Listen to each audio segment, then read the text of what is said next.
10RR అంటే battalion alpha కంపెనీలో విధులు నిర్వర్తిస్తున్నారు.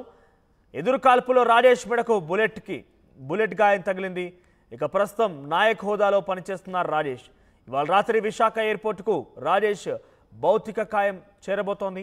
ఇక 3 రోజులుగా ఉగ్రవాదుల కోసం గాలింపు చర్యలు చేపడుతున్నారు. మంగళవారం ఎదురు కాల్పుల్లో 5 జవాన్లు మృతి చెందారు. జమ్మూ కాశ్మీర్లోని డోడా జిల్లాలో ఉగ్రవాదులు భద్రతా దళాల మధ్య మంగళవారం ఎదురు కాల్పులు చోటు చేసుకున్నాయి. సైన్యానికి చెందిన కెప్టెన్ సహా 4 సైనికులు అమరులయ్యారు. మరో జవాన్కు తీవ్ర గాయాలయ్యాయి. సో మొత్తం మీద శ్రీకాకుళం జిల్లాకి సంబంధించినటువంటి రాజేష్ 6 ఏళ్ల క్రితమే సైన్యంలో చేరారు. 10RR కంపెనీలో ఆయన పనిచేస్తున్నారు. డోడా జిల్లాలో భద్రతా బలగాలు ఉగ్రవాదుల మధ్య జరిగిన గాడిలో రాజేష్ మెడకు గాయమైంది, బుల్లెట్ తగిలింది. దీంతో ఆయన అక్కడక్కడే కుప్పకూలిపోయాడు.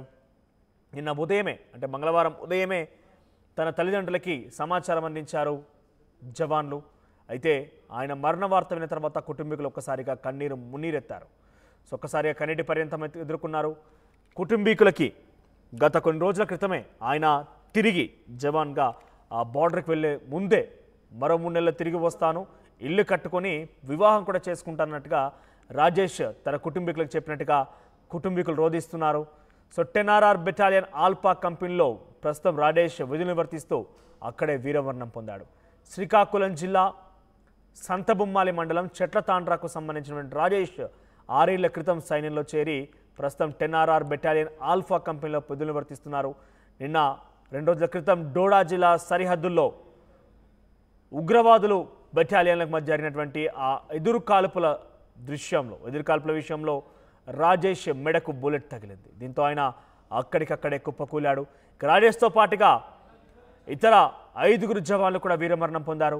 3 రోజులుగా ఉగ్రవాదుల కోసం గాలింపు చర్యలు చేపడుతున్నారు. ఈ నేపథ్యంలో ఎదురు కాల్పుల విషయంలో 5 జవాన్లు మృతి చెందినట్టు తెలుస్తోంది. ఇక జమ్మూ కాశ్మీర్లోని డోడా జిల్లాలో జరిగింది ఉగ్రవాదులు భద్రతా దళాల మధ్య ఎదురు కాల్పులు. ఈ కాల్పుల్లో సైన్యానికి చెందిన కెప్టెన్ సహా 4 సైనికులు అమరులయ్యారు. మరో జవాన్ కూడా తీవ్ర గాయాలయ్యాయి. మీరు చూస్తున్నారు ఆర్టీ స్క్రీన్ పైన శ్రీకాకుళం జిల్లా సంతబొమ్మాలి సంబంధించినటువంటి ఆ ప్రాంతానికి సంబంధించిన వ్యక్తి ఆయన రాజేష్. సంతబొమ్మాలి మండలం పెద్ద ఎత్తున ఆందోళన కలిగిస్తోంది. శ్రీకాకుళం జిల్లా సంతబొమ్మాలి మండలం చెట్టతాంట్రాకు సంబంధించిన గ్రామం అయింది.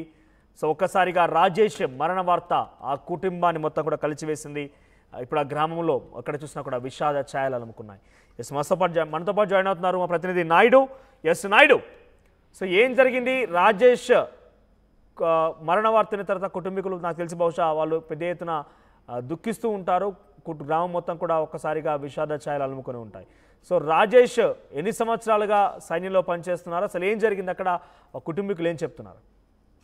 మనం చూస్తే చిక్కోలు వాసులు మాత్రం ఈ రోజు శోక సంద్రంలో మునిగారు అనడంలో ఎటువంటి అతిశయోక్తి లేదు. 4 రోజుల వ్యవధిలో 2 సైనికులను కోల్పోవాల్సిన దుస్థితి ఉంది. 4 రోజుల క్రితం 15వ తేదీన ఉదయం డోగ్రా వద్ద విధి నిర్వహణలో భాగంగా నందిగాం మండలం వల్లభరావు గ్రామానికి చెందినటువంటి జగదీశ్రావు మృతి చెందారు. ఆయన మృతదేహం వచ్చి ఈ రోజు అంత్యక్రియల అధికారం నిర్వహిస్తున్న తరుణంలో నిన్న రాత్రి సంతబొమ్మాలి మండలం చెట్ల తాండ్రికి చెందినటువంటి రాష్ట్రీయ రైఫిల్స్ విభాగంలో పనిచేస్తున్నటువంటి దొక్కారి రాజేష్ ఉగ్రవాదుల బుల్లెట్ గురై చనిపోవడం మాత్రం వారందరినీ కుటుంబ సభ్యులు బాధించి కొడుకుని దేశ రక్షణలో చేర్చామన్న తల్లిదండ్రుల ఆశలు అడియాల్సిందని చెప్పుకోవచ్చు.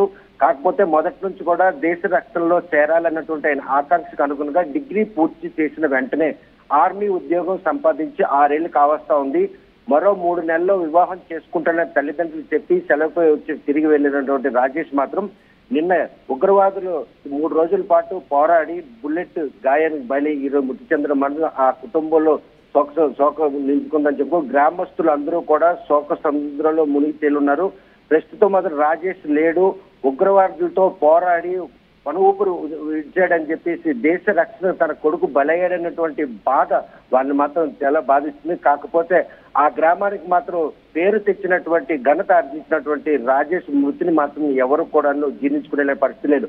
ప్రస్తుతం మాత్రం ఈ రోజు రాత్రికి మృతదేహం వస్తుందని తెలియజేసిన వెంటనే మొత్తం పరిసర ప్రాంత గ్రామస్తులంతా కూడాను ఆ గ్రామానికి చేరి రాజేష్ కి నివాళులు అర్పించే పరిస్థితుల్లో 6 ఏళ్ల క్రితం ఆర్మీపై ఉన్నటువంటి మక్కువ ఆయన ఆర్మీలో చేర్చింది. ప్రస్తుతం మాత్రం ఏదైతే రాష్ట్రీయ రైఫిల్స్ విభాగం ఉందో అది సరిహద్దుల్లో ఉన్నటువంటి ఉగ్రదాడికి మాత్రం వారు బెటాలియన్ పనిచేస్తుంటే అందులో భాగంగా చురుకైనటువంటి నాయక్ గా అంటే నాయక్ ర్యాంక్ లో ఉన్నటువంటి రాజేష్ ఈ రోజు ఇలా ఉగ్రదాడిలో మృతి చెందడం మాత్రం కుటుంబ సభ్యులతో పాటు ఆ గ్రామస్తులందరినీ కూడాను శోక సముద్రం మురిగిందనలో ఎటువంటి అతిశయలేదు. ప్రస్తుతం మాత్రం గ్రామస్తులంతా కూడాను మృతదేహం రాక కోసం ఎదురు చూస్తున్నారు. ఇప్పటికే తన స్నేహితులైతేనేమి బంధువులు అదేవిధంగా తల్లిదండ్రులంతా కూడాను ఆయనకి గల నివాళులు అర్పించేందుకు ఏర్పాటుగా మృతదేహం ఎప్పుడు వస్తుందా, మృతదేహం త్వరగా తెచ్చిస్తారా లేదన్నటువంటి ఎదురు చూసే పరిస్థితి ఉంది. ఆర్మీపై ఉన్న మక్కువే ఈ రోజు ఆయన దేశ రక్షణ దళంలో చేరారు. 3 నెలల క్రితం వచ్చి తల్లిదండ్రులతో రాజేష్ మృతదేహం ఎప్పుడు శ్రీకాకుళానికి చేరే అవకాశం ఉంది? అధికారులు ఎటువంటి ప్రయత్నాలు చేస్తున్నారు? నిన్న రాత్రి మృతి చెందినటువంటి సమాచారాన్ని బంధువులకు తెలియజేసినటువంటి అధికారులు మాత్రం ఈ రోజు రాత్రికి వైజాగ్ ఎయిర్పోర్ట్ కు చేరుకుంటే రేపు ఉదయానికే చెట్ల తాండ్రకు మృతదేహం చేరుతుందన్నటువంటి సమాచారం ఇచ్చారు. రేపు అధికారుల లాంఛనాలతో గ్రామంలో మాత్రం రాజేష్ అంత్యక్రియలు చేసేందుకు జిల్లా యంత్రాంగం కూడాను పూర్తి స్థాయిలో సన్నద్ధం అవుతుంది. కాకపోతే ఆయన మృత్యు వార్త మాత్రం ఈ రోజు ఆ గ్రామస్తులనే కాదు జిల్లా వాసులందరినీ కూడా బాధిస్తుంది. ఎందుకంటే 4 రోజుల వ్యవధిలో నందిగాం మండలం వల్లభరావు గ్రామానికి చెందినటువంటి జగదీశ్వరరావు హవల్దార్ ర్యాంక్ లో ఉన్నాడు. ఆయన కూడా మృతి చెందడం, ఆయన మృతదేహం ఈ రోజు స్వగ్రామంలో అధికార లాంఛనాలతో అంత్యక్రియలు జరుపుకుంటున్న ఈ తరుణంలో నిన్న రాత్రి జగదీష్ అయితే ఉగ్రదాడిలో మృతి చెందారన్న వార్త అదే ప్రాంతం అంటే టెక్కల నియోజకవర్గం సంబంధించి నందిగాం సంతబొమ్మాలి 2 ఒకే నియోజకవర్గం సంబంధించి ఆ 2 మండలాల్లో కూడా ఈ రోజు అంతా కూడాను 2 దేశ సైనికులు కోల్పోయినట్టు ఆవేదన వెంటాడుతుంది. ఈ రోజు రేపు ఉదయాన్ని అంటే ఈ రోజు రాత్రి కనుక వైజాగ్ ఎయిర్పోర్ట్ మృతదేహం వస్తే రాత్రే గ్రామానికి తరలిస్తారా లేకపోతే తెల్లవారుజామునే గ్రామానికి తరలించి అక్కడ అంత్యక్రియలు నిర్వహించేందుకు అవసరమైన అన్ని ఏర్పాట్లు జిల్లా పోలీస్ యంత్రం చేస్తుందో అక్కడి నుండి కూడా ఎవరైతే రాష్ట్రీయ రైఫిల్ ఫోర్స్ సంబంధించినటువంటి వారు కూడా ఆ సిబ్బంది కూడా తోడొస్తుంటారో ఆ మృతదేహాన్ని తల్లిదండ్రులకు అప్పచెప్పిన తర్వాత ఎందుకంటే విధి నిర్వహణలో బాగా ఉగ్రదాడిలో చనిపోయినటువంటి ఆ రాజేష్ ఇచ్చినటువంటి హానర్ మాత్రం చాలా అంటే గౌరవంగా ఉంటుంది. ఎందుకంటే ఒక విధి నిర్వహణలతో పాటు ఉగ్రవాదులతో పోరాడి చివరకు బుల్లెట్ తగిలి మృతి చెందడం మాత్రం ఈ రోజు ఆయనకి ఇచ్చినటువంటి గౌరవ వందనానికి మాత్రం ఎటువంటి లోపాలు లేకుండా చూసుకోవాలని పోలీసులు ఇప్పటికే సన్నద్ధాలు చేస్తున్నారు. మనోజ్ రైట్ నాయుడు, ఓవరాల్ గా శ్రీకాకుళం జిల్లా సంతబొమ్మాలి మండలానికి సంబంధించినటువంటి చెట్ల తాండ్ర గ్రామానికి సంబంధించిన రాజేష్ 6 ఏళ్ల క్రితం ఆర్మీలో చేరారు. ఆయన ప్రస్తుతం డోడా జిల్లాలో నాయక్ హోదాలో విధులు నిర్వర్తిస్తున్నారు. 10RR ఆల్ఫా బెటాలియన్లో ఆయన పనిచేస్తున్నారు. అయితే 2 రోజుల క్రితం అటు భద్రతా బలగాలు ఉగ్రవాదుల మధ్య జరిగిన దాడిలో రాజేష్ మెడకు గాయమైంది. రాజేష్ మెడకి బుల్లెట్ తాకింది. రాజేష్తో పాటుగా మరొక 5గురు కూడా వీరమరణం పొందారు. అందరికి కూడా తీవ్ర గాయాలయ్యాయి. ప్రస్తుతం 3 రోజులుగా ఉగ్రవాదుల కోసం గాలింపు చర్యలు చేపడుతున్నారు ఆర్మీ జవాన్లు.